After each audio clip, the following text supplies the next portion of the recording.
Good evening, everyone, and welcome to our showing of The Devil Wears Prada, 2006, the fifth film in our current miniseries, Marvelous Meryl Movies, directed by David Frankel with Meryl Streep, Anne Hathaway, and Stanley Tucci.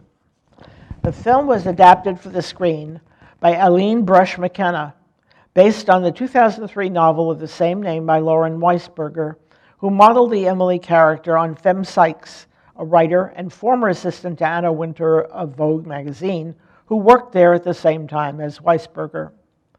Frankel wanted to make a movie about the world of fashion and fashion journalism, hired McKenna to tell the story because she herself had also lived through it and could accurately describe the life of a young, ambitious, but naive woman coming of age in the rough and tumble world of New York fashion. McKenna styled the dialogue on the routines of the comic Don Rickles, saying that her consultants from the fashion world claimed that these people were never that nice to each other. The director used a lot of tilting documentary-style shots in the movie, with the camera going from torso to shoes and back. Frankel later cited Unzipped, the 1995 documentary about designer Isaac Mizrahi, as a model for this movie's attitude toward fashion, saying that it revels inside the silliness of the fashion world, but is also very serious. 3 different screenwriters worked on the script until they achieved the final focus on the conflict between Andy and Miranda. Streep agreed to do the film because it gave her a good way to take a dig at the fashion industry, which she felt distorted the priorities of young women. She felt that her salary did not reflect her value to the movie. Ultimately, the producers had to double her salary to $4 million in order to get a green light for production. The film opened to critical and commercial success, earning $327 million on an investment of under $40 million. The critics gave high praise to Streep. A.O. Scott of the New York Times said that with her silver hair and pale skin, her whispering diction and her posture, and Streep's Miranda inspires terror and a measure of awe. No longer simply the incarnation of ego, she is now a vision aristocratic, purposeful, and surprisingly human grace. Jay Hoberman of The Village Voice called Streep the scariest, most nuanced, funniest movie villainess since Tilda Swinton's White Witch in the Chronicles of Narnia, 2005. Costume designer Patricia Field was given a budget of more than $1 million, which was then, and remains now, the highest costume budget for any movie ever made. Many designers loaned outfits for the film, and Valentino, who was in New York at the time of the fashion shows, actually appeared in the film. But most designers declined to allow their names or their creations to be used for fear of offending Anna Wintour, the powerful editor of Vogue magazine, on whom the character of Miranda was modeled. Field created a special style for Streep's character, dressing her in clothes begged, borrowed, or bought from major designers to get the audience guessing whose designs Miranda was wearing. Her look was based on 2 women Streep admired, the 85-year-old actress and model Carmen de Lorefice and French politician Christine Lagarde. Miranda's icy, calm demeanor was patterned after that of director Clint Eastwood. When filming was completed, all the costumes were auctioned off and the proceeds donated to charity. Hathaway bought the green dress she wore in the film, and Streep kept Miranda's signature sunglasses. Wintour herself was said to be skeptical about the movie, but later overcame her doubts about it, saying publicly that she actually liked it and particularly liked Streep's performance. The Devil Wears Prada was filmed extensively at many identifiable locations in New York and briefly in Paris. The opening scene was shot in Andy's flat, a Manhattan-style railroad flat purpose-built as a set in Queens, New York, with classic New York architectural details. It was quickly followed by a shot of Anne Hathaway crossing Orchard Street on the Lower East Side of Manhattan as she sets off to work. The Steakhouse scene was shot in the real-life Smith & Wollensky restaurant. Several shots were filmed in New York's Garment District, right outside Calvin Klein's offices and showroom. The building, used for the fictional Elias Clark publishing company, home of Runway magazine, was actually the McGraw-Hill building at 49th Street and 6th Avenue. Andy's dinner with her dad was filmed at Kraft Restaurant in New York. Emily's accident was filmed on Madison Avenue, and her hospital room was a real room in Lenox Hill Hospital, complete with a view of the New York cityscape outside the window. The scene at the Metropolitan Museum of Art Fashion Gala was actually shot at a Manhattan courthouse because the Met, like MoMA and Bryant Park, many New York fashion houses, and some co-op buildings which were considered as the site of Miranda's home, refused to allow the use of their premises due to concerns about offending Winter. The film's original budget did not allow for shooting in Paris, so Frankel had to shoot what's known as a sizzle reel to convince the producers to increase the budget to allow for filming abroad. But Streep herself did not go to Paris. Her scenes there were shot with a body double and green screens instead. Miranda's Paris hotel room was actually filmed in the St. Regis Hotel in New York. Despite all the penny pinching, some scenes were shot in Paris, including the scene of Andy and Christian strolling the Paris streets with Notre Dame in the background, and other Paris locations, including the Musée Galena and the Fontaine des Fleuves in the Place de la Concorde. Plot summary. The time is the present in New York City, and we meet a naive, newly minted college graduate, Andy Sachs, hired as a second assistant to the boss from hell, powerful, opinionated, sophisticated Miranda Priestley, editor-in-chief of Runway magazine. Andy dreams of being a high-powered journalist and looks upon this opportunity as a professional challenge on her path to success. Priestley's first assistant, Emily, advises Andy on their boss's demanding behavior and preferences, and the magazine stylist, Nigel, helps Andy to dress more appropriately for their work environment. Andy undergoes a makeover, changing her attitude, appearance, and behavior, which affects her relationships with her colleagues, boyfriend, family, and friends. In the end, she must learn that life is made of choices and that she's losing everything that really matters to her. Fun facts about the film. 40 to 45 coats were provided for Streep's montage, in which she enters her office and flings the coats on her assistant's desks. The sharply dressed, perfectly coiffed, stiletto-heel young women who bustle around the fashion showrooms are referred to her as clackers because of the sounds of their shoes on the hard flooring.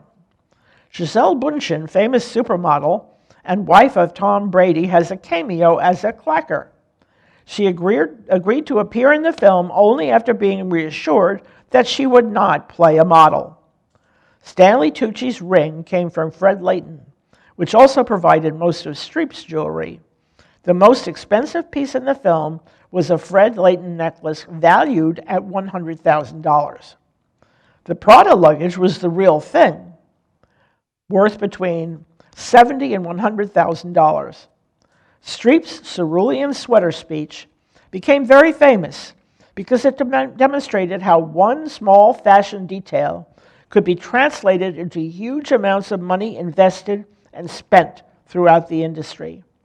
Simon Baker, who wore his own clothes, wears a distinctive green sport jacket, which he also wore in his audition for the film. Miranda's townhouse was a mansion belonging to a friend of one of the crew.